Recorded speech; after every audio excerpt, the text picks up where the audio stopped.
cantar para você, então, em homenagem, ó. E quem vem lá, sou eu, quem vem lá, sou eu, quem lá, eu agitado por bater, sou eu, quem vem lá. Ah, moleque! Yeah! Aê! Pessoal que está nos acompanhando aí pelo canal do GEL Grupo de SUS Lazer, esse é o professor Igor Armbruch, né? Um dos principais pensadores e realizadores da área, né, do lazer, das práticas corporais de aventura, e também, né, um entusiasta, um amante aí da capoeira, a ginástica nacional brasileira, né? Salve, Igor. professor! Muito prazer falar com você, virtualmente, né? Sempre melhor presencialmente, mas nesses momentos eu não posso ir até aí, estamos no isolamento.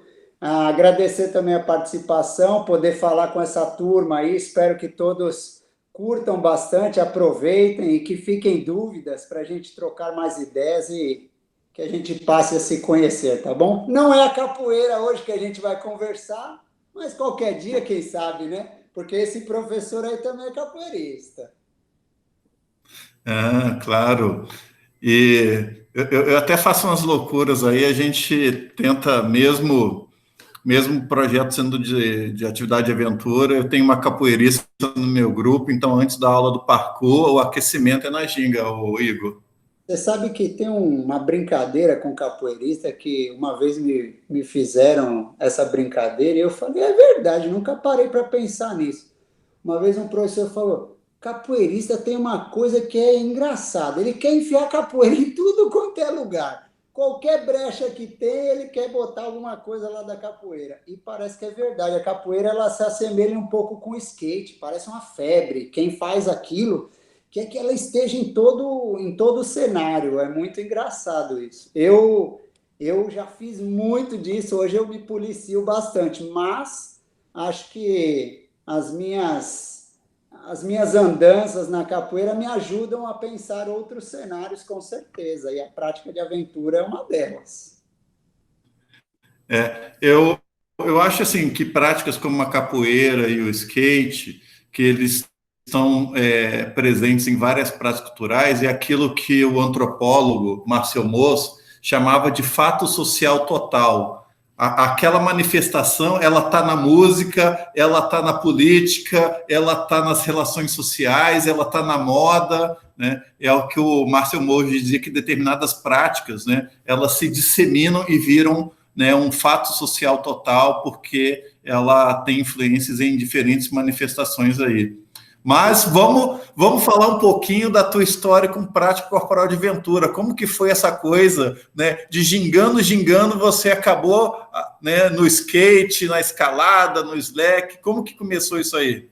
Eu vou contar de maneira resumida e reduzida, né? Porque senão é uma loucura aqui, né?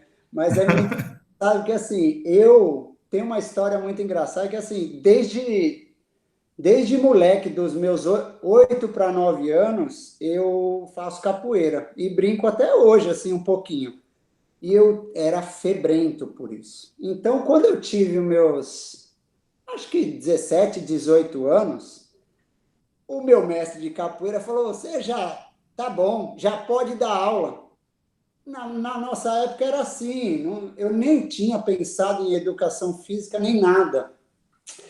E eu, bom, peguei lá um lugar, um espaço, que era um projeto onde ele dava aula, ele me passou umas aulas e eu comecei a dar aula de capoeira, com 17, 18 anos, achando que eu sabia alguma coisa, né?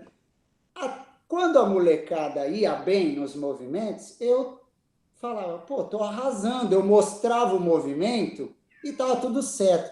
Meu, chegou um moleque que ele não conseguia entender o que eu fazia. E eu achava que era erro dele. Eu falava, não é possível.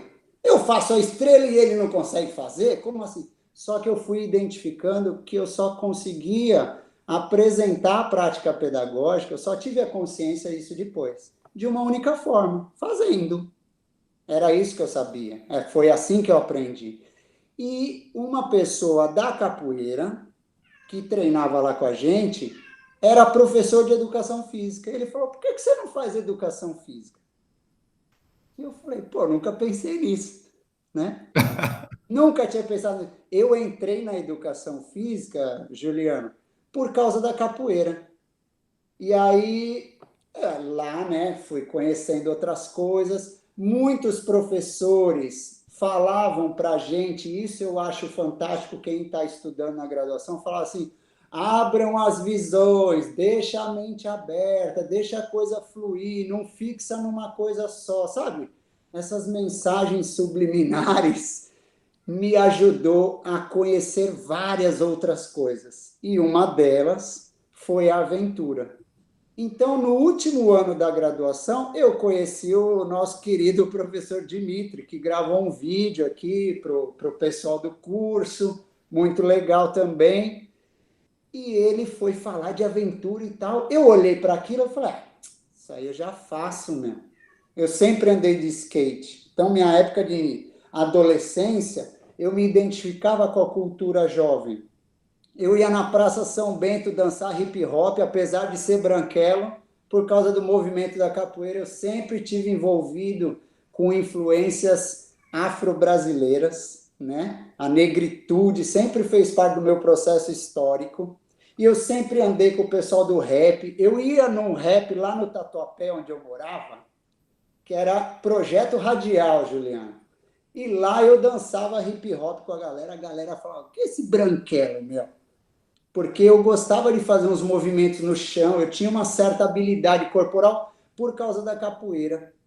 Mas deixa eu te jogar numa fria, Igor. Me joga. Já que estamos conversando sobre isso, por que, que a gente não tem uma prática de aventura de matriz nacional, se a gente é tão rico de natureza e de cultura, hein? Você já pensou sobre isso? Olha, eu não sei se é de matriz nacional, né? Porque eu confesso que eu não fui atrás da pesquisa sobre isso.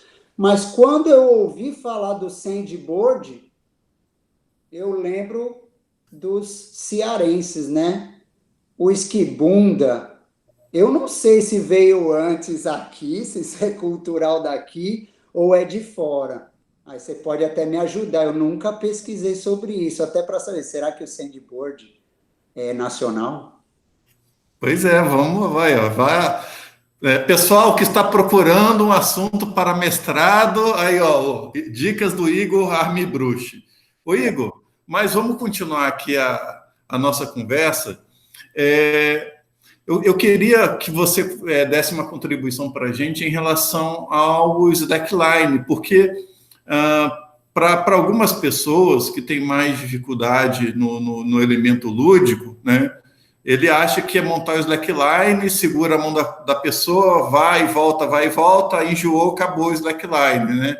Então, eu queria que você falasse um pouco para a gente sobre o ensino do slackline. E eu queria te começar perguntando assim: tem idade certa para andar de slackline, para aprender? Então, essa é uma pergunta muito interessante, que eu gosto de pensar nela, Juliana, pela seguinte maneira.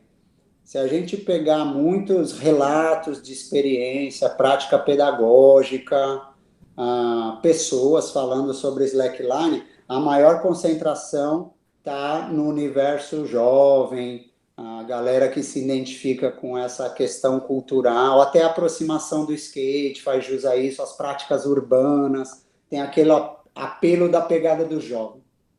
Porém, até existem alguns estudos em relação a isso que eu acho muito interessante. E eu mesmo sempre pensei no slackline como um desenvolvimento dos tipos de equilíbrio. Então, quando a gente olha para as habilidades corporais que as pessoas chamam de básicas, né? O que que eu posso desenvolver, né? Aliás, das capacidades físicas, existem alguns tipos de equilíbrio que o slackline oferece muito, de maneira muito interessante. Então, essa é uma primeira aproximação. Se eu pensar que essa habilidade, essa capacidade, eu posso desenvolver desde então, né? Eu penso que o slackline, ele pode estar com os pequenininhos, desde a criança que começa querer subir em alguma coisa, brincar de subir, ele pode se agarrar no slackline. Eu tenho um filho aqui que ele tem 3 anos, né? Eu já fiz isso em várias escolas. Eu não penso o slackline só em cima da fita, né? Eu penso o slackline, às vezes brincando como um bicho preguiça por baixo dela, em cima das latinhas, numa corda mais grossa no chão. Eu tenho que associar uma questão de desafio para aquela idade. E aí eu vou lá no outro extremo, Juliana. Tem algumas situações muito interessantes para o desenvolvimento e para a melhora do equilíbrio lá na fase dos idosos, que as pessoas jamais vão falar assim, mas o slackline vai arrebentar o tiozinho, né? E não é verdade. Se eu for um professor que souber organizar a altura da fita, colchões embaixo, fazer uma subida com auxílio, até com escadinha no início, como um processo de reabilitação desse processo de fortalecimento dos membros inferiores, eu vou estar inovando no sentido de desafio para aquele idoso, numa coisa que seja estimulante, prazerosa e desenvolvendo equilíbrios. Então, eu penso que todas as idades podem passar pelo slackline. Agora, o grande lance é como que o professor ou quem está ali à frente coloca as situações para que seja adequada para aquela realidade, para aquela faixa etária. Boa. O Igor, você oferta muito treinamento, e nos treinamentos que eu dou para o pessoal, eu tento sintetizar, né, em algumas leis do Giuliano, né, mas que são coisas que você, que toda a nossa, né, turma, a Luana Noda, o Dimitri, né, o Flávio Ascan, todo mundo diz. Então, assim, eu criei uma regra que é a da menor queda. Você tem que começar o aprendizado da aventura sempre a partir da menor queda. Então, no slackline, a menor queda é realmente, né, riscar um giz no chão, uma corda, né, e vai subindo. Acho muito legal você ter dito isso também em relação às várias idades. Eu lembrei de um artigo que tem colaboração do Dimitri, que eles já viram, inclusive, a importância, né, do slackline para a recuperação da força de membro inferior e prevenção a quedas, né? Isso, com idosos, foi feito lá na Uninove, junto com o professor Suzuki. Muito legal, esse artigo é muito bom de ler. Uma coisa que talvez muitos professores da nossa área deixam de pesquisar, às vezes por achar que slackline é da cultura jovem. E não, é da nossa cultura, pode ser colocado para qualquer idade. Eu tenho relatos de experiência aqui de senhoras aprendendo a surfar, por exemplo, pela questão da melhora do equilíbrio, a partir dos 70 anos, aqui em Santos. Isso é muito interessante. Isso é muito interessante. Claro, até porque é o seguinte, né? Caras como nós podem curtir um Frank Sinatra e o pessoal aí da terceira idade pode ouvir uma Marília Mendonça. Então, não tem essa coisa de isso é para essa idade, né? Segmentar, muito legal, essa observação importante. E aí, antes da gente fechar o primeiro bloco aqui da nossa entrevista, né? Você que está nos ouvindo aí, a entrevista vai ser segmentada em blocos, daqui a pouco a gente vai acabar. Eu lembro quando eu estava em Porto Alegre, e aí eu falei assim, não, eu vou me dedicar a andar de slackline. E aí eu fui lá para a principal praça, né, do BRIC, lá em Porto Alegre, e achei um cara que se dispusesse lá a me ensinar. Ele falou o seguinte, são 6 dias para você andar sozinho, né? Ele criou na cabeça dele lá, você vem, vai ficar 1 hora, 6 dias, e você vai sair andando de frente de ré. Cara lá. Na sua metodologia, com a tua experiência, porque eu acho assim, é claro que o desenvolvimento é desigual. Eu cito muito na Escola de Aventura o caso de que nas nossas pesquisas está comprovado que se a criança é obesa, ela demora 30% mais de tempo para aprender a andar de skate, pelo desequilíbrio do centro de gravidade. Mas, assim, eu acho importante para quem está nos ouvindo, porque de repente a pessoa acha que vai em meia hora sair andando, né? Pensa que vai ser Jesus andando em cima das águas, né? Então, assim, na sua experiência metodológica, fala um pouquinho dessa questão do tempo pedagógico para a aprendizagem do slackline, né? Quanto tempo aí geralmente se demora para aprender o básico, que é não cair, né? É. Então, você falou uma coisa que, assim, o tempo ele é muito relativo para cada pessoa, porque tem o fator corporal, que pode gerar esse comprometimento dos desequilíbrios. Tem um outro fator que eu acho muito importante, que é perseverança, cara. E aí, a perseverança pode ser intrapessoal, onde eu posso ter um sujeito que, assim, ninguém liga para ele, mas ele é persistente. Ele vai lá e você está querendo desmontar a fita porque acabou a aula, ele fala, não, professor, eu desmonto daqui a pouco, deixa ela mais um pouco aí. Esse cara, você fala, meu, esse moleque, ele não vai ficar satisfeito enquanto ele não andar no negócio. E tem o outro que ele pode se tornar perseverante a partir das práticas ou dos desafios que alguém coloque a ele. Uma das coisas é o ambiente, eu gosto de olhar para isso. Então, por exemplo, eu já fiz algumas testagens em escolas públicas de colocar o slackline no horário do intervalo, com consentimento dos coordenadores pedagógicos, como mais uma opção de um espaço de lazer ativo, né? E aí a gente ficava observando como as crianças usavam aquele negócio. Então, uns subiam, outros empurravam o negócio, mas naturalmente, passava alguns dias, tinha uma auto-organização ali. E aí, depois de um tempo, alguns iam minguando e uma molecada ficava lá. Então, o ambiente pode propiciar você a ter sucesso. E a outra questão é, muitos desses que iam embora, se talvez a gente não fizesse nada, pode ser que eles falavam, brinquei, mas não tive sucesso, então não é para mim. Eu sempre digo, olha, a gente pode aprender qualquer coisa na vida. Claro que para algumas pessoas terá menos esforço e para outras mais esforço. Se eu sou um bom professor, eu tenho que pensar assim, esse desafio está próximo dessa pessoa, porque se estiver próximo, ela vai ficar com vontade de fazer. Então eu penso muito nisso, assim, tipo, eu analiso muito bem quem está ali, né? Que grupo que está ali, e não oferecer, por exemplo, um único desafio, uma coisa muito homogênea. Então, se eu tiver à minha disposição alguns desafios, pode ser que eu traga esse aluno para mais próximo do que ele está para realizar.